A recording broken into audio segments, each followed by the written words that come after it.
razmerlari qiziq ko'pchilik. Azizbek, buni qarang. Bu shu ferma, bu 6-ferma qurishim. Birinchi Toshkentda qurdi, Toshkent yonida qurdi, keyin bu yoqqa ko'chib keldi. Har qurganda buni kamchiligini to'g'irlab ketirdi. Xo'p, bu fermamizda bunaqasi uzunligi 61 metr. Bunaqasi 10 metr. Mana turbalarning orasi 1 metrdan qo'yilgan. Bu yerda 1 tonnalik buqalar ham boqilaveradi. Mana bu oxirgi bo'yi 90 ga qo'yilgan. 90 ga qo'yilgan. Orqada pishug'ish qilganmiz.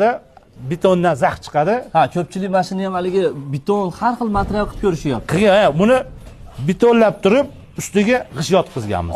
Pishirishimizda o'zi. Bu g'ish vaqti bilan sinib ketsa, bunda olib yengi qo'yib qo'ysa bo'laveradi. Orqada mana axlat tushadi, siydagi o'zi chiqib ketadigan qilganmiz. Bolalarga ish osonroq bo'lsin.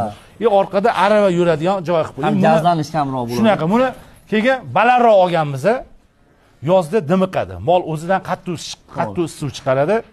O'shanga buni balandroq oldik, havo yaxshi aylanadi. Balandligi qancha hozir? 3,5 metrga bichilgan. Keyin buni yaxshi bitta tarafi mana har bitta mana teshuvga, mana teshuvni ro'para qilganmiz.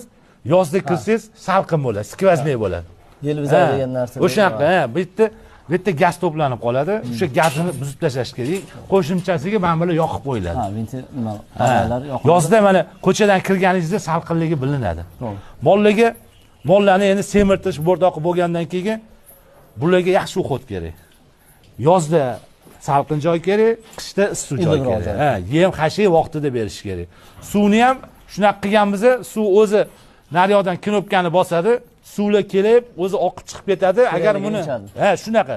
Agar buni cherekda bitta bersangiz, bitta mol vaqt kelganda 5 chelak ichadi. Bu yerda 100 ta 120 ta molga ishchiz ham charchab qoladi. Kerak bo'lsa ishchi ozgina dangasalik qilib kamroq ham berib qo'yishi mumkin. O'shanga suv oldida 2 mahal turadi. Ertalab yemini yeb bo'lgandan keyin 11 larda suv ochib qo'yiladi. Keyin soat 1 larda, 12 larda bitta hashiy beriladi, 3-4 larda yana bitta suv berib yuboriladi. Shu mol haligi 2 qoplam ichsa ham foyda. Yendi yotgan molga u effekti bor. Yaxshilaydi. O'shanaqa anaqasi bor.